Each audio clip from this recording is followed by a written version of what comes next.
നിങ്ങൾ സ്വർഗത്തെ നിങ്ങൾ നിങ്ങളുടെ ഭാര്യ കൂടി മസ്കനാക്കിക്കോ. മസ്കൻ എന്ന് പറഞ്ഞാൽ വീട്. അപ്പൊ സ്വർഗത്തെ നിങ്ങൾ മസ്കനാക്കിക്കോ എന്ന് പറഞ്ഞാൽ ഭാര്യയും ഭർത്താവും അള്ളാഹുവിന്റെ വിധിവിലക്കുകൾ അംഗീകരിച്ച് ജീവിക്കുന്ന ഒരു വീട് സ്വർഗമാണ്. ഒരു സംശയം അക്കാര്യത്തിൽ വേണ്ട.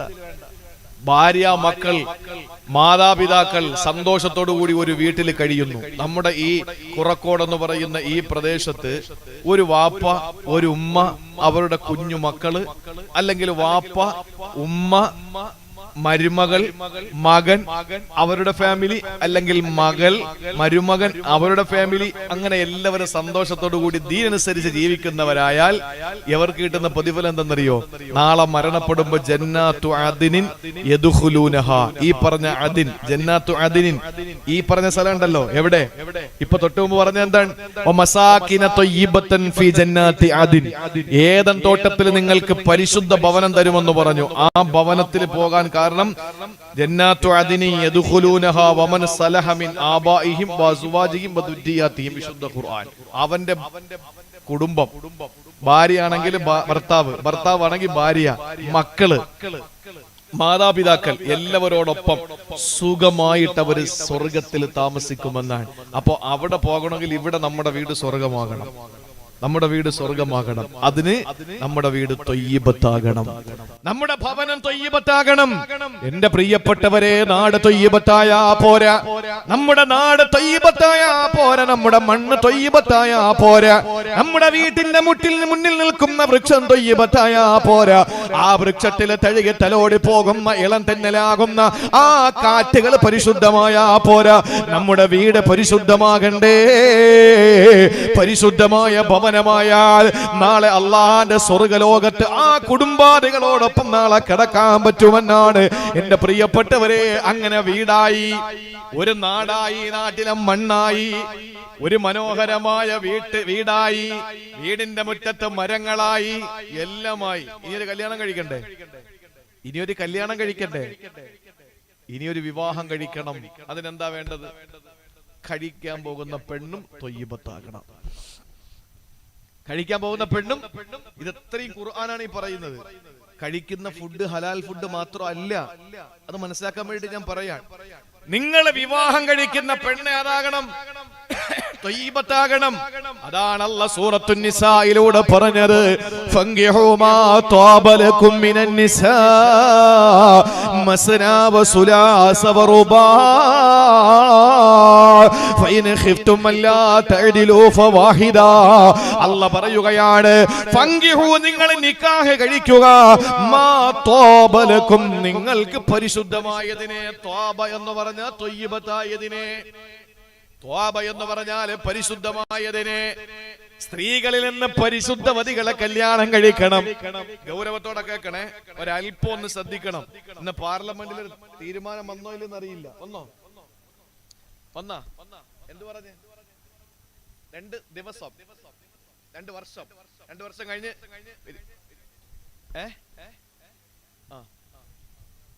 ആസൂത്രണം ചെയ്യും. 2 വർഷം കഴിഞ്ഞിട്ട് ആ നിയമം പ്രാബല്യത്തിൽ വരൂ എന്ന് പറയുന്നു. രക്ഷപ്പെട്ടു.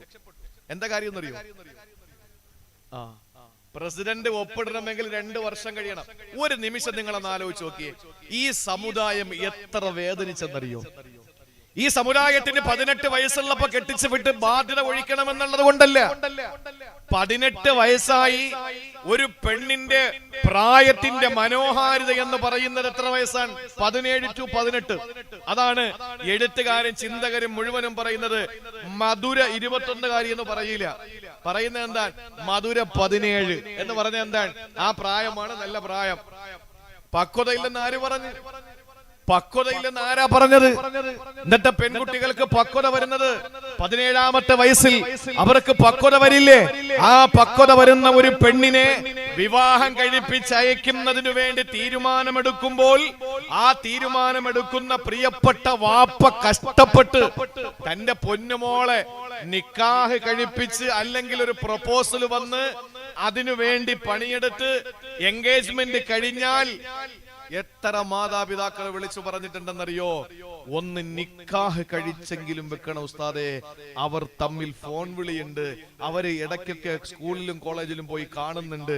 അള്ളാഹു അറിയുന്ന രീതിയിൽ നമുക്കൂടെ അതിന് കാരണക്കാരായ നമുക്കൂടെ ശിക്ഷ കിട്ടൂലേ, അതുകൊണ്ട് നിക്കാഹ് കഴിപ്പിച്ചങ്ങ് വെക്കാം, കല്യാണം പിന്നെ നടത്താം എന്ന് പറഞ്ഞിട്ട് എത്ര മാതാപിതാക്കൾ നിക്കാഹ് കഴിപ്പിച്ചു വെക്കുന്നു. പെണ്ണുങ്ങൾ മോശക്കാരി ആയതുകൊണ്ടല്ല, മറിച്ച് വിവാഹ നിശ്ചയം കഴിഞ്ഞല്ലോ, അതുകൊണ്ട് ആ പെൺകുട്ടിയെ ഒന്ന് ഫോണിൽ വിളിച്ചിട്ട് അവളുടെ സുഖവിവരങ്ങൾ ചോദിക്കുന്ന പ്രതിശ്രുത വരൻ അവളെ വിളിക്കൽ നിഷിദ്ധമാണ്. അത് നമ്മൾ പഠിച്ചിട്ടുള്ളതാണ്. അതുകൊണ്ട് തന്നെ നിക്കാഹ് കഴിപ്പിച്ചു വെക്കുന്നു പല വീടുകളിലും.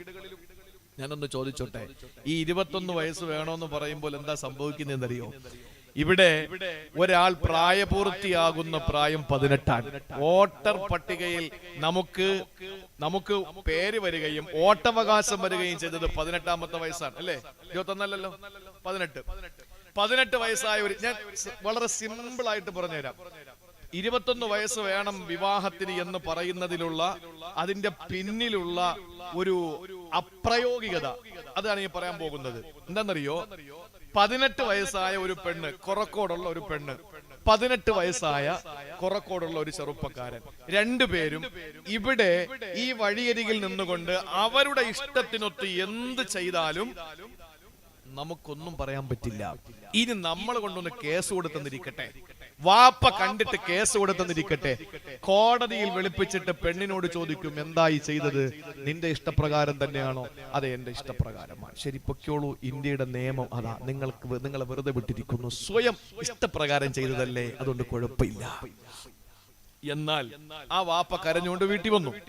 ഇനി ഈ വാപ്പ 18 വയസ്സായ മകൾക്ക് ഒരു വിവാഹാലോചന ഉണ്ടാക്കി, കഷ്ടപ്പെട്ട് ആരിൽ നിന്നൊക്കെയോ കടം വാങ്ങി 10 പവൻ ഉണ്ടാക്കിയിട്ട് ഈ മകളെ ഈ കുറക്കോട് പള്ളിക്കകത്ത് വെച്ച് കുറച്ച് ആളുകളെയൊക്കെ വിളിച്ചു കൂട്ടിയിട്ട് കുറച്ച് ഭക്ഷണം ഉണ്ടാക്കി കൊടുത്ത് പാവപ്പെട്ട ഉപ്പ ആ പൊന്നുമോളെ തനിക്ക് വേണ്ടി കണ്ടെത്തിയ പുതിയാപ്പയുടെ കൈ പിടിച്ചേൽപ്പിച്ചിട്ട് പൊന്നുപോലെ നോക്കണേ, പൊന്നുപോലെ നോക്കണേ, ഉസവ്വിജുക അലാമ അമറല്ലാഹു തആല ബിഹി മിൻ ഇംസാകിൻ ബിമഅറൂഫിൻ ഔ തസ്രീഹിൻ ബിഇഹ്സാൻ, നിനക്ക് പറ്റില്ല എന്ന് കണ്ടാൽ ഈ കൊടുത്ത ചോറൊക്കെ ഞാൻ സഹിച്ചോളാം, നീ അടിച്ചു പൊട്ടിക്കാതെ എന്റെ വീട്ടിൽ കൊണ്ടുവന്നാക്കണം എന്നതിന്റെ അർത്ഥം.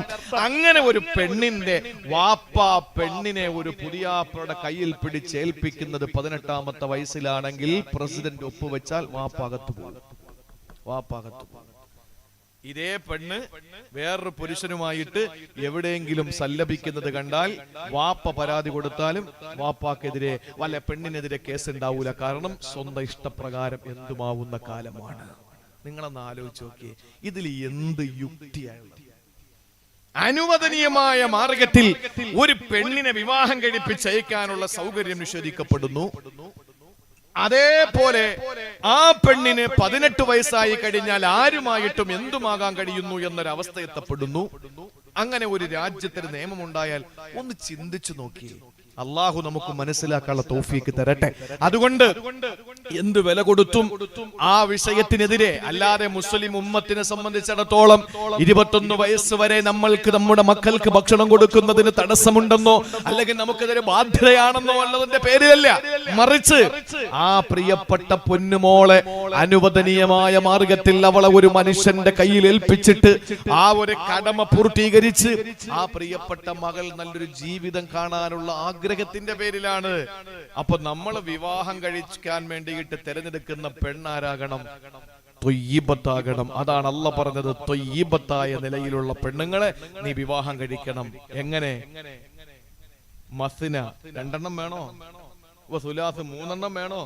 റുബാ 4 എണ്ണം വേണോ? വെട്ടിക്കോ. നിങ്ങൾ ചെരുപ്പൊന്നും ഊരണ്ട പെണ്ണുങ്ങൾ ബാക്കി കൂടെ പറഞ്ഞോട്ടെ. 2 എണ്ണോ 3 എണ്ണോ 4 എണ്ണോ നിങ്ങൾക്ക് കെട്ടാം എന്ന് പറഞ്ഞാൽ നടന്ന് പെണ്ണ് കെട്ട് എന്നല്ല ഇതിന്റെ അർത്ഥം. ആ കാലഘട്ടത്തിൽ 10ഉം 200ഉം 400ഉം പെണ്ണിനെ കെട്ടുന്നവരോട് ഇസ്ലാം പഠിപ്പിച്ചു, നിങ്ങൾ അത്രയും കെട്ടരുത്, 1 കെട്ട്, വേണമെങ്കിൽ 2 എണ്ണം ആയിക്കോ, ഇനി അപ്പുറത്ത് വേണമെങ്കിൽ 3 എണ്ണം ആയിക്കോ, ഇനി അങ്ങേ അറ്റം വേണമെങ്കിൽ 4 എണ്ണം ആയിക്കോ, 5ാമതൊരു പെണ്ണിനെ നീ കെട്ടരുത്. ഫൈൻ ഖിഫ്തും അല്ലാ തഅദിലു, ഈ 2, 3, 4 എന്ന് പറഞ്ഞത് നീതിയോടെ നിനക്ക് അവരെ നോക്കാൻ പറ്റുമെങ്കിലാണ്, ഇല്ലെങ്കിൽ ഫവാഹിദ, ഒരു പെണ്ണിൽ നീ സംതൃപ്തനാകണമെന്ന് ഖുർആൻ. എവിടെയാണ് ഇതിന്റെ അർത്ഥം? എവിടെയാണ് ഇതിൽ മോശമുള്ളത്? ഇസ്ലാം പറഞ്ഞത് 4 ഘട്ട. ഇന്നിപ്പോ ആളുകൾ പറയാ 4 ഘട്ട അനുവാദം കൊടുക്കുന്നു, 4 ഘട്ട അനുവാദം കൊടുക്കുന്നു. എടാ, ഒരു പെണ്ണ് കെട്ടുന്നതിലും അള്ളാഹു നിയമം വെച്ചു. എന്താ നിയമം എന്നറിയോ? ആഗ്രഹമുണ്ടോ പെണ്ണ് കെട്ടണോന്ന്? നിനക്ക് ആഗ്രഹമുണ്ട്. ആഗ്രഹം മാത്രം പോരാ, ആരോഗ്യമുണ്ടോ? ഉണ്ട്, ആരോഗ്യമുണ്ട്. അത് മാത്രം പോരാ, കയ്യിൽ പൈസ ഉണ്ടാ മഹർ കൊടുക്കാൻ? ഉണ്ട്. എന്നാ നീ പോയി പെണ്ണ് കെട്ട്. അള്ളാഹുവേ, എനിക്ക് ആരോഗ്യമുണ്ട്, ആഗ്രഹമുണ്ട്, പക്ഷെ മഹർ കൊടുക്കാനൊന്നുമില്ല എന്ന് നീ അധ്വാനിക്ക് പോയി പൈസ ഉണ്ടാക്കിയിട്ട് പെണ്ണ് കെട്ടിയാ മതി. ഇനി പൈസയൊക്കെ ഉണ്ട്, ആഗ്രഹമില്ല, പിന്നെ എന്തിനാ നീ പെണ്ണ് കെട്ടുന്നത്? ഇനി ആഗ്രഹമുണ്ട്, പൈസയുണ്ട്, പക്ഷേ ആഗ്രഹവും പൈസ ഒക്കെ എന്റെ കയ്യിലുണ്ട്, ആരോഗ്യമില്ല, എന്നാലും നീ പെണ്ണ് കെട്ടരുത്. എന്ത് വേണം നിനക്ക്? ഈ പറയുന്നതിൽ ഏതെങ്കിലും ഒന്നിൽ ഷർതൊക്കാതെ വന്നാൽ നീ മര്യാദയ്ക്ക് ആ പള്ളിക്കകത്ത് കയറി നോമ്പും പിടിച്ചിരിക്കണമെന്ന് നബി മുഹമ്മദ് മുസ്തഫ ഫഅലൈഹി ബിസ്സൗം. നീ നോമ്പ് പിടിച്ചുകൊണ്ട് നീ വീട്ടിനകത്ത് അടങ്ങി കഴിയണം. അത് നിനക്ക് നിന്റെ വികാരത്തിൽ നിന്ന് നിന്നെ മാറ്റിക്കളയുന്ന ഒരു പ്രക്രിയയാണ്. നോമ്പ് പിടിച്ച് നീ ഇബാദത്തെടുത്ത് നീ നിന്റെ വികാരത്തിൽ നിന്ന് മാറി നിൽക്കണം. ആരോഗ്യമില്ലെങ്കിലും കൊടുക്കാം മഹർ നിന്റെ കയ്യിലില്ലെങ്കിലും. ഇത് പറയുന്ന മുസ്ലിമീങ്ങളോട്, ഇസ്ലാമിനോട് പറയാണ്, നടന്ന് പെണ്ണ് കെട്ടാൻ ഇസ്ലാം അനുവാദം കൊടുക്കുന്നു എന്നല്ല. 100ഉം 200ഉം കെട്ടി സമൂഹത്തിന്റെ മുമ്പിൽ വന്നിട്ട് പറഞ്ഞു അരുത്, അങ്ങ് അറ്റം പോയ 4. ഈ 4 പറയുന്നത് തന്നെ നിനക്ക് നീതിയോടുകൂടി, നീതി എന്ന് പറഞ്ഞാലേ നിസ്സാര കാര്യമല്ല. ഒളിച്ചു പോയി പെണ്ണ് കെട്ടുന്നവരെ സൂക്ഷിക്കണം. അറിയില്ല എന്ന് പറഞ്ഞിട്ട് ഇവിടെ ഒരു പെണ്ണ് വേറെ എവിടെയെങ്കിലും പോയി ഒരു പെണ്ണ് കെട്ടിയാൽ സൂക്ഷിക്കണം. രാത്രി ഓഹരിച്ചു കൊടുക്കുന്നതിൽ നിങ്ങൾ തുല്യത കാണിക്കണം. രാത്രി ഓഹരിച്ചു കൊടുക്കുന്നതിൽ, കഴിക്കുന്ന ഫുഡിൽ ഒരു പെണ്ണിന്റെ വീട്ടിൽ വേളയും മറ്റൊരുത്തിന്റെ വീട്ടിൽ വാളയും വാങ്ങിക്കൊടുത്താലും നീ അള്ളാഹുവിന്റെ മുമ്പിൽ സമാധാനം പറയേണ്ടി വരും. ഒരു സംശയമില്ല. ഒരുത്തിയുടെ വീട്ടിൽ ചൂരയും മറ്റൊരുത്തിയുടെ വീട്ടിൽ പാരയും വാങ്ങിക്കൊടുത്താലും നിനക്ക് പ്രശ്നമാണ്. നീ നീതിയോടുകൂടി നീ വർത്തിക്കണം. കഴിക്കുന്ന ഭക്ഷണത്തിലും കിടക്കുന്ന കിടക്കയിലും നീ അവൾക്ക് കൊടുക്കുന്ന മറ്റുള്ള സൗകര്യങ്ങളിലൊക്കെ നീതി പുലർത്താൻ നിനക്ക് കഴിയോ? എന്നാൽ മാത്രമേ നീ ഒന്നിനപ്പുറത്തിനെ പറ്റി ചിന്തിക്കാൻ പാടുള്ളൂ. ഇല്ലെങ്കിൽ ഫവാഹിദ, ഒരെണ്ണത്തിൽ നീ ഉറപ്പിക്കണം, നീ അത് അവസാനിപ്പിക്കണമെന്ന് വിശുദ്ധ ഖുർആൻ. നമ്മുടെ വിഷയം അതല്ല. എങ്ങനെയുള്ള പെണ്ണാകണം? ഫംഗിഹൂ മാ താബലകും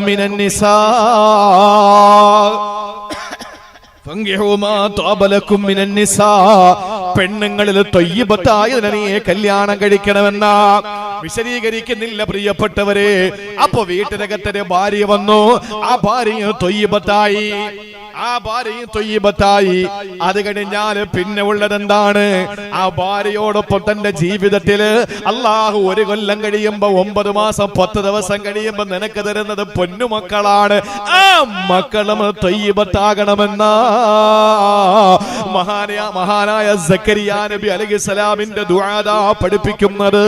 സക്കരിയ നബി അലൈഹിസ്സലാം ദുആ ചെയ്തു.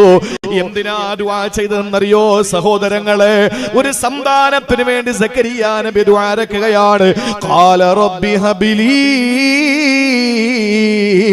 മിൻ ലദുങ്ക ദുർരിയതൻ ത്വയ്യിബാ. പടച്ചവനെ, ത്വയ്യിബത്തായ സന്താനത്തെ എനിക്ക് തരണേ അല്ലാ. അവിടെയും ത്വയ്യിബത്തിനെയാണ് പറഞ്ഞത്. വീട് ത്വയ്യിബത്തായാ പോരാ, നാട് ത്വയ്യിബത്തായാ പോരാ, മണ്ണ് ത്വയ്യിബത്തായാ പോരാ, വൃക്ഷങ്ങൾ ത്വയ്യിബത്തായാ പോരാ, വ്യക്തിത്വം ത്വയ്യിബായാ പോരാ, കഴിക്കുന്ന ആ ഭാര്യ ത്വയ്യിബത്തായാ പോരാ, സന്താനങ്ങളും അങ്ങനെ ആകണം. അതുകൊണ്ടാണ് ദുആ ചെയ്തത്.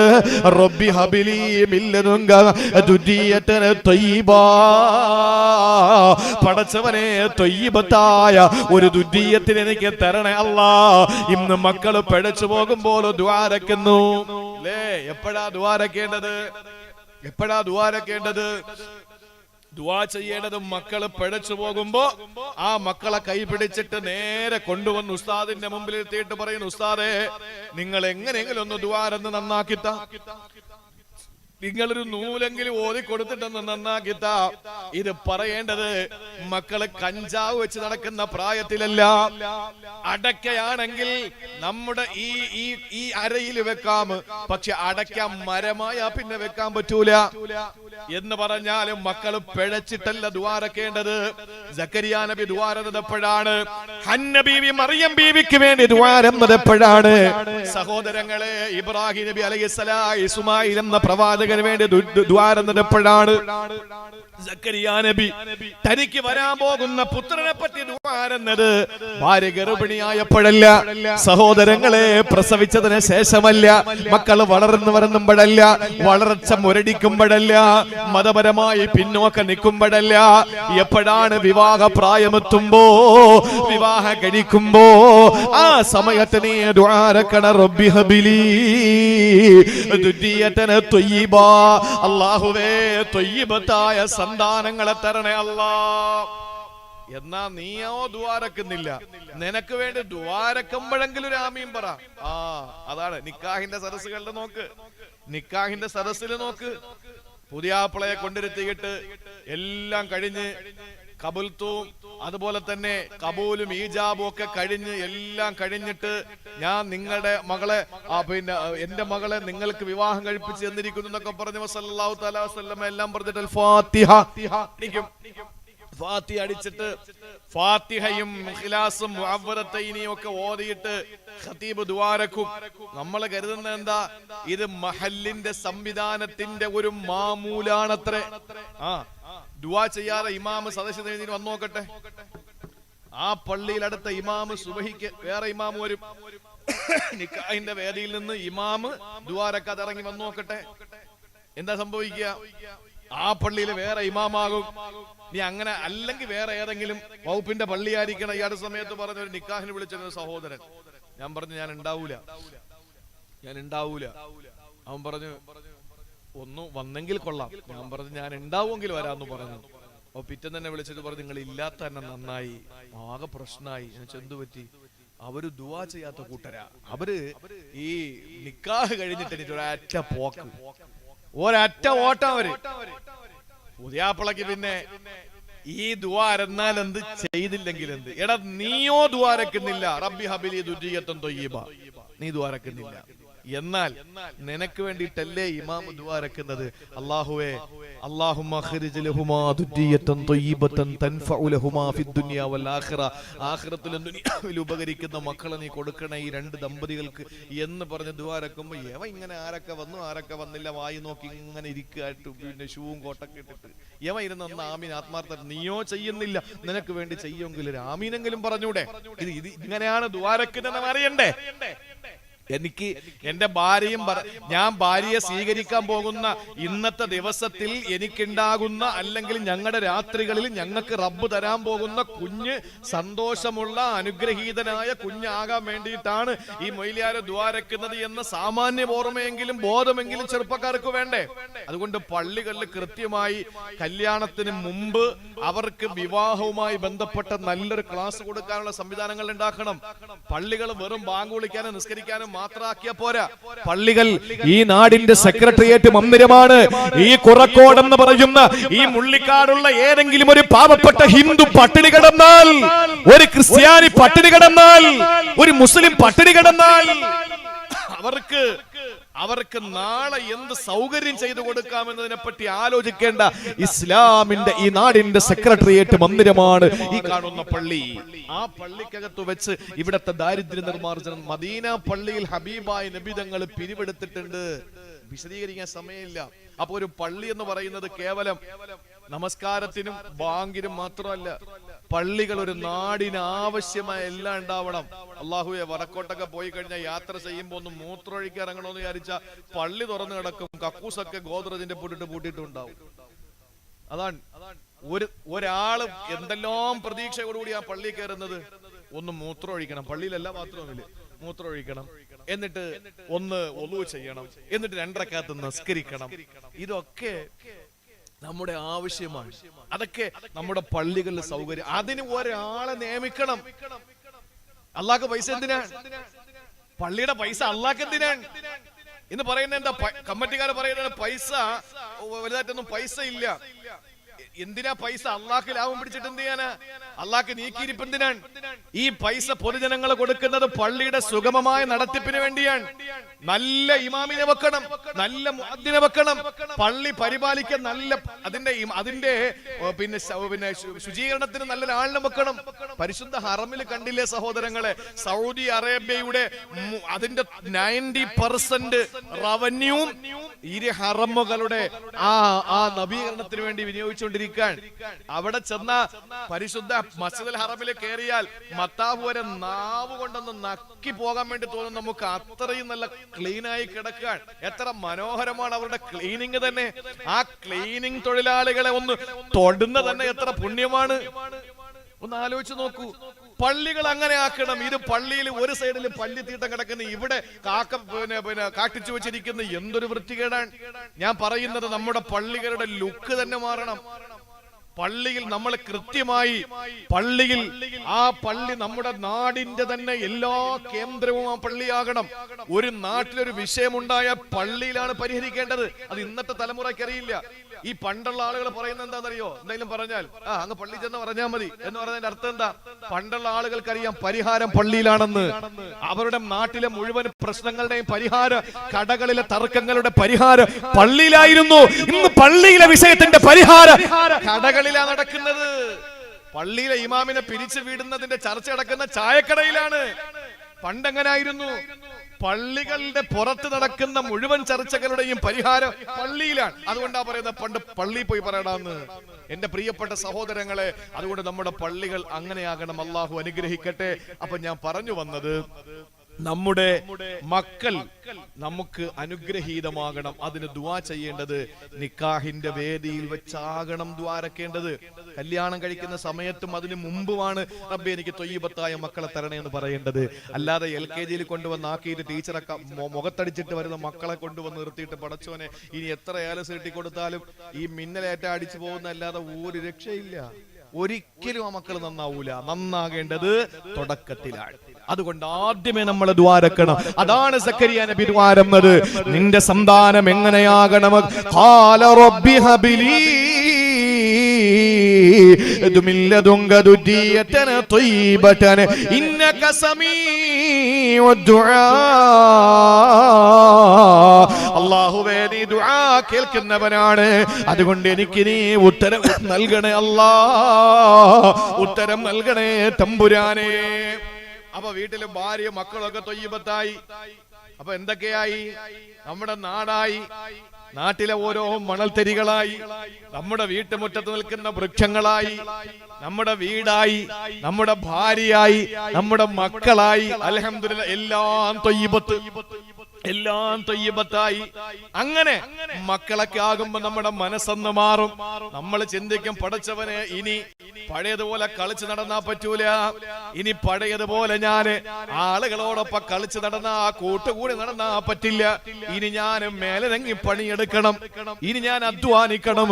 എന്റെ മക്കൾക്ക് ആഹാരം കൊടുക്കണം, എന്റെ ഭാര്യയ്ക്ക് ഭക്ഷണം കൊടുക്കണം. അതുകൊണ്ട് ഞാൻ ഇനി അധ്വാനിക്കണം. ആ അധ്വാനം ത്വയ്യിബത്താകണമെന്നാണ് വിശുദ്ധമായ ഖുർആൻ സൂറത്തുൽ ബഖറ. അല്ലാഹ് പറയുകയാണ്, യാ അയ്യുഹല്ലദീന ആമനൂ അൻഫിഖൂ മിൻ ത്വയ്യിബാതി മാ കസബതും മിൻ ത്വയ്യിബാതി മാ കസബതും. നിങ്ങൾ അധ്വാനിച്ചതിൽ നിന്ന് ത്വയ്യിബത്തിന് നിങ്ങളെടുത്ത് ധർമ്മം ചെയ്യണമെന്ന. സഹോദരങ്ങളെ ചിന്തിക്കണേ, നമ്മുടെ അധ്വാന ത്വയ്യിബത്താകണമെന്ന. നമ്മൾ അധ്വാന ത്വയ്യിബത്താകണം. നമ്മൾ ഹലാലായ അധ്വാനം നമ്മളെ ഹലാലായ നിലയിലേക്ക് അധ്വാനിക്കുമ്പോൾ ആ അധ്വാനത്തിന്റെ മഹത്വം എന്തെന്നറിയോ? ഒരൊറ്റ സംഭവം മാത്രം പറയാ. എന്റെ ഏതെങ്കിലും പ്രവാസികൾ ഇത് കേൾക്കുന്നെങ്കിൽ, ഗൾഫ് രാജ്യത്തുള്ള മുഴുവൻ പ്രവാസികളും, എല്ലാ പ്രവാസികളും, ദീനിനോട് മതവിജ്ഞാന വേദികളോട് താല്പര്യമുള്ളവരൊക്കെ കേൾക്കാറുണ്ട്. അങ്ങനെ കേൾക്കുമ്പോൾ നിങ്ങൾ വിദേശ രാജ്യത്ത് നിങ്ങളുടെ പ്രിയപ്പെട്ട പൊന്നുമക്കളുടെ കിളിക്കൊഞ്ചല്, അവരുടെ കളി, അവരുടെ തമാശ, അവരുടെ കുഞ്ഞിളം ആ ചുണ്ടിൽ നിന്ന് അവരുടെ പ്രിയപ്പെട്ട പൊന്നുമക്കളുടെ ആ കുഞ്ഞിളം ചിരി, ആ മോണയിൽ പല്ലില്ലാത്ത മോണ കാട്ടിയുള്ള പുഞ്ചിരി, അത് കാണാനുള്ള ഭാഗ്യമില്ലാതെ അങ്ങ് മണലാരുണ്യത്തിൽ പണിയെടുക്കുന്ന പ്രവാസികൾ, ബാപ്പമാര്, അവര് കല്യാണം കഴിഞ്ഞ് 6, 7, 8 മാസം കഴിഞ്ഞപ്പോ യാത്രയായവരാ. വരാൻ കഴിയുന്നില്ല. അങ്ങനെ അവിടെ നിൽക്കുന്നു. കുട്ടിക്ക് 2-3 വയസ്സായി, എന്നിട്ടും വരാൻ പറ്റുന്നില്ല. ഒന്ന് ആലോചിച്ച് നോക്കിയേ, വന്നാൽ 2-3 മാസം നിൽക്കും. കുട്ടി ഉമ്മാടെ ഒക്കത്ത് നിന്ന് വാപ്പാടെ അടുത്തേക്ക് വരുന്ന സമയമാകുമ്പോ വാപ്പ അടുത്ത യാത്ര തുടങ്ങി അല്ലേ? പെട്ടെന്ന് വന്നോടനെ വാപ്പാന്ന് വിളിച്ചോണ്ട് ചാടൂലല്ലോ മക്കള്. അപ്പം വാപ്പയുമായിട്ട് ഇണങ്ങി വരുന്ന സമയമാകുമ്പോഴേക്ക് വാപ്പാക്ക് അടുത്ത് പോകാനായി. ഒരു ദിവസം താമസിച്ചാൽ പിന്നെ അവന്റെ ജീവിതം അതോടെ തീർന്നു. അങ്ങനെ കഷ്ടപ്പെട്ട് 10, 20, 30 വർഷം ഗൾഫിൽ നിന്ന് കല്യാണം കഴിപ്പിച്ച് തിരിച്ച് അവളെ മോളെ കെട്ടിച്ചു വിട്ടു. വീണ്ടും ഗൾഫിലേക്ക് പറന്നു. അവിടെ ചെന്ന് അവസാനം എല്ലാ അസുഖവും പിടിച്ച് വില കൂടിയ വിസ എടുത്ത് പോയവൻ വില കുറഞ്ഞ ഏറ്റവും വില കുറഞ്ഞ വസ്തുവായി, വില കുറഞ്ഞ ഭക്ഷണം കഴിച്ച്, വില കുറഞ്ഞ തുണി ഉടുത്ത്, വില കുറഞ്ഞ മനുഷ്യനായി തിരികെ നാട്ടിലേക്ക് എത്തുമ്പോ ഇത്രയും നാൾ അധ്വാനിച്ചതില് നല്ല നിലയിൽ, എന്നാ ഞാൻ 10-30 കൊല്ലം ഗൾഫിൽ നിന്നല്ലേ, എന്നാ നല്ല വയറ് നിറച്ചെനിക്ക് കഴിക്കണം എന്ന് പറഞ്ഞിട്ട് ഏത് ഗൾഫുകാരനാ കഴിക്കുന്നത്? ഗൾഫുകാരന്റെ മുമ്പിൽ ഭാര്യ ഭക്ഷണം കൊണ്ട് കൊടുക്കുമ്പോ പറയും, ഇതൊന്നും എനിക്ക് കഴിച്ചുകൂടാ, ചപ്പാത്തി മാത്രം ഇല്ലേ? മധുരം നന്നായിട്ട് ഉപയോഗിക്കാൻ ഷുഗർ ഉപയോഗിക്കാൻ പറ്റില്ല. ഇതൊക്കെ അവിടത്തെ അധ്വാനത്തിൽ നിന്ന് തനിക്ക് കിട്ടിയതിന്റെ ബാക്കി പത്രമാണ് ഷുഗറും ഈ അസുഖങ്ങളൊക്കെ. ഇതെല്ലാം പിടിച്ചിങ്ങ് വന്നു. അപ്പോഴോ മകളും മകളുടെ ഭർത്താവിനോടൊപ്പമാണ്. ആകെ കണ്ടത് എണ്ണി എടുത്താൽ കൃത്യമായി 10-40 ദിവസം മാത്രം കണ്ടിട്ടുണ്ട്. അല്ലാതെ വേറെ ഒന്നും തന്റെ ജീവിതത്തിൽ കണ്ടിട്ടില്ല. ഈ ഗൾഫുകാരന്റെ ദുനിയാവ് എന്ത് ദുനിയാവാ? കാരണം ഇവിടെ നിന്നാൽ ജോലിയില്ല, വല്ലാതെ പെട്ടുപോകുന്ന ഒരു സമൂഹം. എത്ര ദുആ അപ്പോഴാണ് നമ്മളെ പരാതി എന്താണെന്നറിയോ? അവൻ വന്നിട്ട് അവൻ ഒരു സ്പ്രേ തന്നാൽ എന്താ, അവന് ഒരു കോടാലി തൈലം തന്നാൽ എന്താണ്, ഒരു നഖം വെട്ടി തന്നാൽ എന്താണ്? നമ്മുടെ പരാതിയാണ്. എന്റെ പ്രിയപ്പെട്ട സഹോദരങ്ങളെ, യവൻ വരുന്നതിന്റെ തലേ ദിവസം 10 രൂപയ്ക്ക് കിട്ടുന്ന ചൈനീസ് മേള പോലുള്ള വലിയ ഷോപ്പിൽ പോയിട്ട് കിട്ടുന്ന പൈസക്ക് പിടിച്ചു വെച്ചതിൽ നിന്ന് ഇങ്ങനെ ഓരോരുത്തരെ ഓർത്തെടുക്കും. എന്റെ വീടിന്റെ അപ്പുറത്താറുണ്ട്, ഇപ്പുറത്താറുണ്ട്, കുട്ടികൾ എത്ര, വലിയവരെത്ര, മുതിർന്നവരെത്ര, പെണ്ണുങ്ങളെത്ര എന്ന് എണ്ണം എടുത്തിട്ട് കൃത്യമായി എണ്ണം എടുക്കണമെങ്കിൽ ഒന്നിനെ വിട്ടുപോയതാണ്. ഇവര് പോയത് ഈ ഈത്തപ്പനെ പിടിച്ച് കുലുക്കിയിട്ട് റിയാല് പറക്കാനല്ലല്ലോ. അവർ പോകുന്ന ആ പ്രവാസികളുടെ കഷ്ടപ്പാട് അറിയണമെങ്കിൽ ഒരിക്കലും നമ്മൾ അവിടെ പോകണം. ഉംറയ്ക്ക് പോകുന്ന സമയത്ത് ഇതേ ജില്ലയിൽപ്പെട്ട ഇവിടെ നിന്ന് 10-12 കിലോമീറ്റർ മാത്രം ദൂരമുള്ള ഒരു നാട്. ആ നാട്ടില് ഒരു സഹോദരൻ, അതിന് ഉമ്മാന്റെ 1ാമത്തെ ആണ്ടാണ്. ഉമ്മ പോകുമ്പോ മകന് സന്തോഷത്തോടെ യാത്രയാക്കിയ ഉമ്മ പിറ്റേ വർഷം മരണപ്പെട്ടു. 2 കൊല്ലമായി, 1ാമത്തെ ആണ്ട്. അപ്പോ ഉംറയ്ക്ക് ഞാൻ ഉണ്ടെന്നറിഞ്ഞപ്പോ വിളിപ്പിച്ചിട്ട് പറഞ്ഞു, ഒന്ന് ദ്വാരക്കാൻ റൂമിൽ ഒരു ചോദിച്ചു. അങ്ങനെ ഞാൻ ചെല്ലുമ്പോ ഞാൻ കരുതി അദ്ദേഹം ഇങ്ങനെ പിന്നെ സാധാരണ നമ്മൾ ഇവിടെയൊക്കെ എവിടെയെങ്കിലുമൊക്കെ പിന്നെ ആണ്ടിന് പോകുന്നത് പോലെ പിന്നെ ഇങ്ങനെ കാത്തു നിൽക്കുന്നു എന്ന് പറഞ്ഞിട്ടാണ് ഞാൻ അവിടെ പോകുന്നത്. ഞാൻ ചെല്ലുമ്പോൾ അദ്ദേഹം അവിടെ ഇല്ല. ഞാൻ ചോദിച്ചു, നിങ്ങൾ എവിടെ? ഞാൻ ഇപ്പൊ വരാം ഉസ്താദ് എന്ന് പറഞ്ഞു. നോക്കുമ്പോ അദ്ദേഹത്തിന്റെ ജോലിയുടെ ഇടയിൽ നിന്ന് ഒരു അരമണിക്കൂർ അദ്ദേഹം അവധി പറഞ്ഞിട്ട് പെട്ടെന്ന് ഇറങ്ങി വരിക, കുറച്ച് പിന്നെ ഫുഡും വാങ്ങിക്കൊണ്ട്. വന്നപ്പോൾ അദ്ദേഹത്തിന്റെ റൂമില് ഒരു വലിയ പേപ്പർ എഴുതി ഒട്ടിച്ചിരിക്കുകയാണ്. എന്താണെന്നറിയോ? അവിടെ 3 കട്ടിലാണ്, ഒരു കട്ടിലിന് 4 പേരാണ്. അങ്ങനെ 12 പേര് കിടക്കുന്ന ഒരു ചെറിയ കെട്ടിടം, ഒരു ചെറിയ റൂം. ആ 12 പേര് ഒരു കട്ടിലിന് മുകളിലും താഴെയായിട്ട് ബർത്ത്. ട്രെയിനിന്റെ അവസ്ഥ പോലെയാ അങ്ങനെ കിടക്കുന്നത്. മൂത്രമൊഴിക്കാൻ മുട്ടിയാൽ പോലും മുകളിൽ നിർത്തും, താഴോട്ട് ഇറങ്ങൂല. കാരണം എന്താ? കഷ്ടപ്പെട്ട് പണിയെടുത്തിട്ട് വന്ന് കിടക്കുക. താഴോട്ട് ഇറങ്ങുന്നതിന്റെ കൂട്ടത്തിൽ താഴെ കിടക്കുന്നവൻ ഉണർന്നാലോ അന്നത്തെ കാര്യം, അവന്റെ കാര്യം പോയി, കാരണം ഉറക്കം പോയി. അതുകൊണ്ട് അവിടെ കടിച്ച് പിടിച്ച് അവിടെ കഷ്ടപ്പെട്ട് കിടക്കുന്ന ഒരു പ്രവാസി. ആ പ്രവാസി പാവപ്പെട്ട ആ സഹോദരന്റെ റൂമിൽ ഒരു പേപ്പറിൽ ഒട്ടിച്ചിരിക്കുന്നു, കക്കൂസ് വൃത്തിയാക്കേണ്ടവർ. ഇങ്ങനെ പേരെഴുതിയിട്ടിരിക്കുക. ഓരോ ദിവസം അങ്ങനെ റൗണ്ട്സ് ഇങ്ങനെ കറങ്ങി വരും അല്ലേ? എന്നിട്ട് റൂം വൃത്തിയാക്കേണ്ടവർ, പാചകം ചെയ്യേണ്ടവർ, ഇങ്ങനെ ഓരോ ലിസ്റ്റ് ഇങ്ങനെ ഇട്ടിരിക്കുകയാണ്. ഇങ്ങനെയൊക്കെ കഷ്ടപ്പെട്ട് അവരുടെ ഗൾഫിന്റെ അത്തർ, അവരുടെ ഊതിന്റെ മണം നാട്ടി വരുമ്പോഴേ ഉള്ളൂ കൂട്ടരെ, നാട്ടിൽ വരുമ്പോഴേ ഉള്ളൂ. നിന്റെ ഭർത്താവ് പുറത്തിറങ്ങുമ്പോൾ വിദേശ പെർഫ്യൂം അടിച്ചുകൊണ്ട് ഇറങ്ങുന്ന ആ മണമുണ്ടല്ലോ, അത് ഈ നാട്ടിൽ വരുമ്പോഴേ ഉള്ളൂ. വിദേശത്ത് പോയാ നിന്റെ ഭർത്താവിന്റെ ദുർഗന്ധം കാരണം നിനക്ക് അടുക്കാൻ പറ്റില്ല. കാരണം അത്രയും അധ്വാനിച്ച് കഷ്ടപ്പെട്ടിട്ടാണ് ഒരു ചെറിയ പെർഫ്യൂം വാങ്ങിക്കൊണ്ടുവരുന്നത്. ഈ പ്രവാസികൾ, ഞാൻ പറഞ്ഞു വന്നത്, ഇതിനിടയിലും ഇതുപോലുള്ള സദസ്സുകൾ, പ്രസംഗം കേൾക്കുന്ന ആളുകളുണ്ട്. ഇന്നലെ ഞാൻ കർണാടകയില്, ദക്ഷിണ കന്നഡ ജില്ലയില് സൽമാറ എന്ന പ്രദേശത്താണ് ഇന്നലെ ഈ സമയത്ത് ഞാൻ പ്രസംഗിച്ചത്. അവിടെ പ്രസംഗം കഴിഞ്ഞ് രാവിലെ ഞാൻ അവിടെ നിന്ന് രാത്രി തന്നെ രാവിലെ അവിടെ നിന്ന് തിരിച്ചു ഞാൻ ഇവിടെ വന്നു. ഞാൻ പറയുന്നത്, ഇങ്ങനെ വരുമ്പോ ഒരു സഹോദരൻ, പ്രവാസിയായ സഹോദരൻ, അതെനിക്കൊരു മെസ്സേജ് അയച്ചു. ഉസ്താദെ, ഇന്നലെ തിരക്കിനിടയിൽ പകുതിയെ കേൾക്കാൻ പറ്റുള്ളൂ, ബാക്കി പകുതി ഇന്ന് രാവിലെ കേട്ടു, അൽഹംദുലില്ലാ പ്രസംഗം കേട്ടു എന്ന് പറഞ്ഞിട്ട് ഞാൻ പറയുന്നത്, ഇങ്ങനെയൊക്കെ ഉള്ള സമയത്ത് പ്രസംഗം കേൾക്കുന്ന എന്റെ പ്രവാസികളുണ്ട്. എനിക്ക് നിങ്ങളോട് പറയാനുള്ളത് ഒരൊറ്റ ഹദീസാ, അള്ളാഹുവിന്റെ ഹബീബ് സല്ലല്ലാഹു അലൈഹി വസല്ലം പറഞ്ഞ ഒരു ഹദീസാ. ഇവിടെ വളയം പിടിച്ച് ജീവിക്കുന്നവരില്ലേ, ഇവിടെ ഓട്ടോറിക്ഷ ഓടിച്ച് ജീവിക്കുന്നവരില്ലേ, ഇവിടെ മൺവട്ടിയും മൺകോരിയും കുന്താലിയും പിക്കാസും എടുത്ത് പാടത്ത് പണിയെടുക്കുന്നവരില്ലേ, അള്ളാഹുവിന്റെ ഹബീബ് സല്ലല്ലാഹു അലൈഹി വസല്ലമ തങ്ങൾ പറഞ്ഞു, നിങ്ങളുടെ പാപങ്ങളെ പൊറുപ്പിക്കപ്പെടാൻ നമസ്കാരത്തിന് കഴിയും, നോമ്പിന് കഴിയും, സക്കാത്തിന് കഴിയും, ഹജ്ജിനും ഉംറയ്ക്കും നിങ്ങളുടെ പാപങ്ങൾ പൊറുപ്പിക്കാൻ കഴിയും. നമസ്കാരം കൊണ്ടും ഹജ്ജ് കൊണ്ടും ഉംറ കൊണ്ടും പൊറുക്കാത്ത ചില പാപങ്ങളുണ്ട്. ആ പാപങ്ങളെ പൊറുപ്പിക്കാൻ ദുനിയാവിൽ അല്ലാഹു വെച്ചിട്ടുള്ള ഒരു കാര്യമാണ് അൽ ഹമ്മു. നിങ്ങളുടെ കുടുംബത്തിന് വേണ്ടിയിട്ട് കഷ്ടപ്പെടുന്നതിന്റെ പേരിൽ നിങ്ങൾ അനുഭവിക്കുന്ന ടെൻഷൻ എന്ന് നബി മുഹമ്മദ് മുസ്തഫ. നിങ്ങളുടെ മക്കൾക്ക് വേണ്ടി നിങ്ങൾ അധ്വാനിക്കുന്ന, നിങ്ങൾ നാളെ റബ്ബേ പണി കിട്ടുമോ, പണിയെടുത്താൽ കൂലി കിട്ടുമോ എന്ന നിങ്ങളുടെ മനസ്സിന്റെ വ്യാകുലത ഉണ്ടല്ലോ, ആ മനസ്സിന്റെ ടെൻഷൻ, അത് ഹജ്ജ് കൊണ്ടും നോമ്പ് കൊണ്ടും പൊറുക്കപ്പെടാത്ത ചില പാപങ്ങളെ പൊറുപ്പിക്കാൻ നിങ്ങൾക്ക് ഈ മനസ്സിലെ കുടുംബത്തിന് വേണ്ടി അധ്വാനിക്കുമ്പോഴുള്ള നിങ്ങളുടെ മനസ്സിന്റെ ടെൻഷന് കഴിയുമെന്ന് നബി മുഹമ്മദ് മുസ്തഫ. തീരുന്നില്ല. അള്ളാഹുവിന്റെ ഹബീബ് നിസ്കാര തഴമ്പുള്ള ഒരു മുസൽമാന്റെ, ഒരു സഹാബിയുടെ നെറ്റിത്തടത്തിൽ ചുംബനം കൊടുത്ത ചരിത്രം നമ്മൾ കേട്ടിട്ടില്ല. നോമ്പ് പിടിച്ച് ചുണ്ട് വരണ്ടുണങ്ങി തൊണ്ട പൊട്ടിപ്പോയ ഒരു സഹാബിയുടെ ചുണ്ടിൽ ചുംബനം കൊടുത്ത കാരുണ്യത്തിന്റെ തിരുദൂതരുടെ ചരിത്രം നമ്മൾ കേട്ടിട്ടില്ല. നബിതങ്ങൾ നടന്നു വരുമ്പോൾ ഒരു സഹാബി കയ്യിൽ എന്തോ കരുതി വെച്ചിരിക്കുന്നു. എന്താണെന്ന് ചോദിച്ചോ പറഞ്ഞു, മൺവട്ടിയാ നബിയെ. എവിടെ പോയി പ്രിയപ്പെട്ട സഹാബിയോട് ചോദിച്ചു, ഞാൻ എന്റെ മക്കൾക്ക് വേണ്ടി പണിയെടുക്കാൻ പോയതാ. ആ കൈ ഇങ്ങനെ പിടിച്ചു നോക്കിയപ്പോൾ ഇങ്ങനെ തഴമ്പ്, കായ്പ് ഇങ്ങനെ കായ്ച്ചു കിടക്കുക ആ കൈ പിടിച്ചിട്ട് നബിതങ്ങൾ ആ കയ്യിൽ മുത്തം കൊടുത്തു.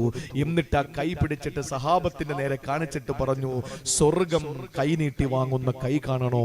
ഈ കൈ അങ്ങനത്തെ സ്വർഗം വാങ്ങുന്ന കൈയാ. അധ്വാനിക്കുന്നവന്, കഷ്ടപ്പെടുന്നവന് അള്ള കൊടുക്കുന്ന കൂലി, എന്ത് നല്ല കൂലി അള്ള തരിക.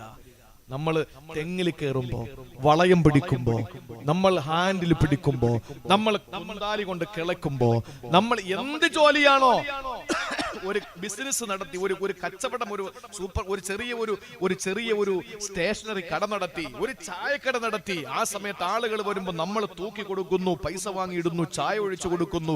ഈ സമയത്ത് നമ്മൾ അനുഭവിക്കുന്ന ഒരു ഹോട്ടൽ നടത്തുമ്പോൾ ആ പാകം ചെയ്യുന്ന സമയത്ത് നമ്മുടെ ശരീരത്തിലടിക്കുന്ന ചൂടുണ്ടല്ലോ, ഇതൊക്കെ നമ്മൾ അനുഭവിക്കുമ്പോൾ നമ്മുടെ പാപം അങ്ങനെ പുറത്തോണ്ടിരിക്കുകയാണ്. ഇതെന്തിനായാൽ അള്ളാഹു അനുവദിച്ച മാർഗത്തിലൂടെ സമ്പാദിച്ചുകൊണ്ട് കുടുംബത്തിനെ പോറ്റാനാണെങ്കിൽ ആ സമ്പാദ്യം അത് ത്വയ്യിബത്താകണം. അള്ളാഹു അത്രയും പ്രതിഫലം ആ കാര്യത്തിന് കൊടുത്തിട്ടുണ്ട്. അതുകൊണ്ട് നമ്മൾ അധ്വാനിക്കുന്ന അധ്വാനവും അള്ളാന്റെ ഖുർആൻ പറയുകയാണ്, ഓ വിശ്വാസികളെ, അൻഫിഖൂ മിൻ ത്വയ്യിബാതി മാ റസഖ്നാ കസബ്തും, നിങ്ങൾ അധ്വാനിക്കുന്നതിൽ നിന്ന് ഏറ്റവും നല്ലത് നിങ്ങൾ സദഖ കൊടുക്കുക, എങ്കിലേ അല്ലാഹ് സ്വീകരിക്കുള്ളൂ. ആദ്യം നേർച്ച കൊടുത്താരെന്നറിയോ? ആദ്യം നേർച്ച കൊടുത്താരാ? ആദ്യം നേർച്ച അർപ്പിച്ചതാരാ? ആദം നബി അലൈഹിസ്സലാമിന് ഹവ്വാ റളിയല്ലാഹു തആല അന്നയ്ക്കും കൂടി മക്കൾ അല്ലാഹു തആല കൊടുത്ത എത്രയെന്നറിയോ? എത്ര കൊടുത്തു? ആദ്യത്തെ പ്രസവത്തില് ഒരാണും ഒരു പെണ്ണും, അടുത്ത പ്രസവത്തിൽ ഒരാണും ഒരു പെണ്ണും. അള്ളാഹുവിന്റെ തീരുമാനം വന്നു, ആദ്യത്തെ പ്രസവത്തിലെ ആണ് രണ്ടാമത്തെ പ്രസവത്തിലെ പെണ്ണിനെ കല്യാണം കഴിക്കണം. ഇനിയിപ്പോ എല്ലാ മനുഷ്യരെയും ഹവ്വാ ബീവിക്ക് പ്രസവിക്കാൻ പറ്റൂലല്ലോ, സന്താന ഉൽപാദനമല്ലേ. അപ്പൊ അതുകൊണ്ട് മക്കളിലൂടെ ഇനിയും സന്താനങ്ങൾ ഉണ്ടാക്കട്ടെ. 20 മക്കളാണ്. 20 മക്കളാണ്. എന്റെ പ്രിയപ്പെട്ട സഹോദരങ്ങളെ, ഹവ്വാ ബീവി റളിയല്ലാഹു അൻഹ ആദം നബി അലൈഹിസ്സലാമിന്റെ സന്താനങ്ങൾ വീണ്ടും സന്താനോൽപാദനം നടത്തി. അങ്ങനെയാണ് ഇവിടുത്തെ എല്ലാ മനുഷ്യരുണ്ടായത്. മുസ്ലിങ്ങൾ മാത്രമല്ല, എല്ലാവരും. അപ്പൊ ഈ വിവാഹത്തില് സുന്ദരിയായ തന്നോടൊപ്പം ജനിച്ച പെണ്ണിനെ തനിക്ക് വേണമെന്നൊരു ആഗ്രഹം തോന്നി. എന്നാൽ അള്ളാന്റെ നിയമം വന്നു, ഇല്ല, നിന്റെ കൂടെ പ്രസവിക്കപ്പെട്ട പെണ്ണിനെ നീ കെട്ടാൻ പറ്റൂല, അടുത്ത പ്രസവത്തിലുള്ള പെണ്ണിനെ നീ കെട്ട്, നിന്റെ കൂടെ പ്രസവിക്കപ്പെട്ട പെണ്ണിനെ അവനും കല്യാണം കഴിക്കട്ടെ. അങ്ങനെ കാബീല് പറഞ്ഞു പറ്റില്ല. ഹാബീല് അനുസരണയുള്ള അള്ളാഹുവിനെ വഴിപ്പെട്ട് ജീവിക്കുന്ന ഒരു മനുഷ്യനും കാബീല് ധിക്കാരിയായ മോനുമായിരുന്നു. കുടുംബത്തിൽ അങ്ങനെ ഒരെണ്ണം കാണുമല്ലോ ഇവിടെ. അപ്പൊ അങ്ങനെ അള്ളാഹുവിന്റെ തീരുമാനം വന്നു, ആ മകളെ വിവാഹം കഴിക്കാൻ, അല്ലെങ്കിൽ തന്റെ കൂടപ്പറപ്പിനെ സുന്ദരിയായ പെണ്ണിനെ അവൻ തട്ടിക്കൊണ്ടുപോകുമെന്ന് പറഞ്ഞിട്ട് ആദ്യത്തെ കൊല നടക്കാൻ. ആദ്യത്തെ കൊല നടന്നത് എവിടെയാ? ആദ്യത്തെ മനുഷ്യൻ തന്നെ കൊല ചെയ്തു. അതും എന്തിനാണ്? പെണ്ണിന് വേണ്ടി. അതും എന്തിന്? അസൂയയുടെ പേരിൽ. അങ്ങനെ അവസാനം എന്ത് ചെയ്തു? അള്ളാഹുവിന്റെ തീരുമാനം വന്നു, നിങ്ങൾ ഖുർബാന അർപ്പിക്കും, നേർച്ച അർപ്പിക്കും. ഖുർബാൻ എന്ന് ഖുർആൻ പറഞ്ഞതാ. ഇത് ഖറബ ഖുർബാൻ, അങ്ങനല്ലേ സാർ? ഖുർബാൻ എന്ന് അള്ളാഹ് പറഞ്ഞ വാക്കാ. അപ്പൊ ഖുർബാന അർപ്പിക്കണം. കാബീലിന്റെ ജോലി എന്തെന്നറിയോ? പച്ചക്കറി പിന്നെ കൃഷി ചെയ്യുക, അതാണ്. ഹാബീലിന്റെ ജോലി ആട് കൃഷിയാണ്, ആടിനെ പരിപാലിക്കുക എന്നുള്ള ജോലിയാണ്. ഹാബീൽ എന്ത് ചെയ്തു? ഖുർബാന വെക്കുക, നിങ്ങൾ രണ്ടും നേർച്ച നടത്തുക. ആടെ നേർച്ച സ്വീകരിക്കോ, അവർക്ക് ആ പെണ്ണിനെ കെട്ടാം. അപ്പൊ എന്ത് ചെയ്തു? ഹാബീല് നല്ല ഒരാടിനെ നോക്കി, തന്റെ ആട്ടിൻ പറ്റങ്ങളിൽ നല്ല ഒരാടിനെ നോക്കിയിട്ട് ആ ആടിനെ നേർച്ചയർപ്പിച്ചു. രണ്ടാമത് കാബീൽ എന്ത് ചെയ്തു? നേർച്ചയല്ലേ, ഞാൻ തിന്നുന്നതല്ലല്ലോ, മറ്റുള്ളവർക്ക് കൊടുക്കണേല്ലേ. തൊയ്യിബത്തല്ലാത്ത പച്ചക്കറിയില് ചീഞ്ഞു നാറിയ വെണ്ടയ്ക്ക, നശിച്ചു തീരാറായ അമരയ്ക്ക, ഇതെല്ലാം കൊണ്ടുവന്ന് നേർച്ചയർപ്പിച്ചു. സ്വീകരിച്ചത് ഹാബീലിന്റെ ആട്, അള്ളാഹു തള്ളിയത് കാബീലിന്റെ പച്ചക്കറി. തൊയ്യിബത്തല്ലാത്തതിനെ അള്ളാഹ് തള്ളി, തൊയ്യിബായതിനെ അള്ളാഹ് സ്വീകരിച്ചു. ആ സമയത്ത് എന്റെ പ്രിയപ്പെട്ട സഹോദരങ്ങളെ, ഈ നേർച്ച, ഈ ധനം ചെലവഴിച്ചതിൽ ഏറ്റവും നല്ലതിനെ അള്ളാഹ് സ്വീകരിച്ചു. അതാണ് അള്ളാഹ് പറഞ്ഞത് അൻഫിഖൂ മിൻ ത്വയ്യിബാതി മാ കസബതും. നിന്റെ സമ്പാദ്യത്തിൽ നിന്നും നല്ലതാണ് ചെലവഴിക്കേണ്ടത്. നിന്റെ സമ്പാദ്യം നല്ലതാകണം, നീ ചെലവഴിക്കുന്നത് നല്ലതാകണം. അതുമായി, സമ്പാദ്യവുമായി എന്റെ പ്രിയപ്പെട്ടവരെ ഇനി കഴിക്കണമല്ലോ. ആ കഴിക്കുന്ന വിഷയത്തിൽ ഇവിടെ മാത്രമാണ് നമ്മുടെ ചർച്ചയുള്ളത്. ഈ പറയാൻ പോകുന്ന വിഷയത്തിൽ മാത്രമാണ് ചർച്ചയുള്ളത്. 2 മണിക്കൂറായി, 10 മിനിറ്റ് കൂടെ പറയും ഇൻഷാ അല്ലാഹ്. ശ്രദ്ധിക്കുന്നു, അല്ലാഹു മനസ്സിലാക്കാനുള്ള തൗഫീഖ് തരട്ടെ. എന്താ പറഞ്ഞത്? അല്ലാഹ് പറയുകയാണ്, യാ അയ്യുഹന്നാസു ഖുലൂ മിമ്മാ ഫിൽ അർളി ഹലാലൻ ത്വയ്യിബാ. ജനങ്ങളെ, യാ അയ്യുഹന്നാസ്, ജനങ്ങളെ, ഖുലൂ മിമ്മാ ഫിൽ അർളി ഹലാലൻ ത്വയ്യിബാ. നിങ്ങൾക്ക് തന്നതിൽ ഹലാലായ ത്വയ്യിബായതിനെ നിങ്ങൾ കഴിക്കണേ. അല്ലാഹു പറയുകയാണ്, ഹലാലായതിനെ നിങ്ങൾ കഴിക്കണേ. ഹലാലായതിനെ മാത്രമേ നമുക്ക് കഴിക്കാൻ പാടുള്ളൂ, ഹറാമായതിനെ കഴിക്കാൻ പാടില്ല. ഇത് ഇസ്ലാമിന്റെ നിയമമാണ്. ഇത് മുസ്ലിങ്ങളെ വിളിച്ച് പറഞ്ഞതല്ല. അവിടെയാണ് നമ്മൾ ചിന്തിക്കേണ്ടത്. ഹൈന്ദവ സഹോദര, നീ എന്താണ് കഴിക്കേണ്ടത്? ക്രൈസ്തവ സഹോദര, നീ എന്താണ് കഴിക്കേണ്ടത്? യാ അയ്യുഹല്ലദീന ആമനു എന്നല്ല വിളിച്ചത്. യാ അയ്യുഹന്നാസു, മനുഷ്യരെ, ചുടുനീണ സിരകളിലൂടെ ഓടുന്ന മൂക്ക് കീപ്പോട്ടുള്ള മനുഷ്യരെ, ആദമിന്റെ മക്കളെ, കൊലോ, നിങ്ങൾ തിന്നണേ, മിമ്മാ ഫിൽ അർളി ഹലാലൻ ത്വയ്യിബാ. പരിശുദ്ധമായ ഹലാലായതിനെ നിങ്ങൾ തിന്നണേ എന്ന് പറഞ്ഞാൽ ഉസ്താദും മന്ത്രിച്ച് ഊതിയതെന്നല്ല അർത്ഥം. പിന്നെന്താണ്? നിങ്ങളെ ഹലാലായ ത്വയ്യിബായത് കഴിക്കണമെന്ന് പറഞ്ഞാൽ അതിന്റെ അർത്ഥം എന്താണ്? പിടിച്ചു പറിക്കാത്ത സാധനമെന്ന്. ഏതെങ്കിലും മൃഗങ്ങൾ കുത്തിയിട്ടിട്ട് പോയി മരിച്ചു പോയതല്ലാത്തത്, പോണ പോക്കിൽ വണ്ടി കയറി ഇറങ്ങിയിട്ട് ചത്തതല്ലാത്തത്, ആരുടെയും വീട്ടിൽ കയറി അവന്റെ ഫാം കയറിയിട്ട് അവനെ കാണാതെ പിടിച്ചു കൊണ്ടുവന്ന ആടല്ലാത്തത്. നല്ല നിലയിൽ അറുത്ത്, നല്ല മൂർച്ചയുള്ള കത്തി കൊണ്ടറുത്ത് അതിന്റെ രക്തം മുഴുവനും വാർന്നുപോയി. അതിനെ നന്നായിട്ട് കഴുകി വൃത്തിയുള്ള ഭക്ഷണം ആ വൃത്തിയുള്ള പാത്രത്തിൽ വേവിച്ച് നല്ല മനോഹരമായ ത്വയ്യിബത്തായ ഭക്ഷണം നിങ്ങൾ കഴിക്കണമെന്ന് ഖുർആൻ എല്ലാ മനുഷ്യരോടും അത് പറയുമ്പോൾ കഴിക്കുന്നതും എന്റെ പ്രിയപ്പെട്ടവരെ ത്വയ്യിബത്താകണം, കഴിക്കുന്നതും പരിശുദ്ധമാകണം. സഹോദര, അങ്ങനെ കഴിച്ചുകൊണ്ട് നമ്മുടെ ജീവിതത്തിലേക്ക് നമ്മൾ ഇറങ്ങുമ്പോ നമ്മുടെ ഓരോരുത്തരുടെയും ജീവിതവും ത്വയ്യിബാകണം. ഞാൻ അവസാനിപ്പിക്കുകയാണ്, നമ്മുടെ ജീവിതവും ത്വയ്യിബാകണം.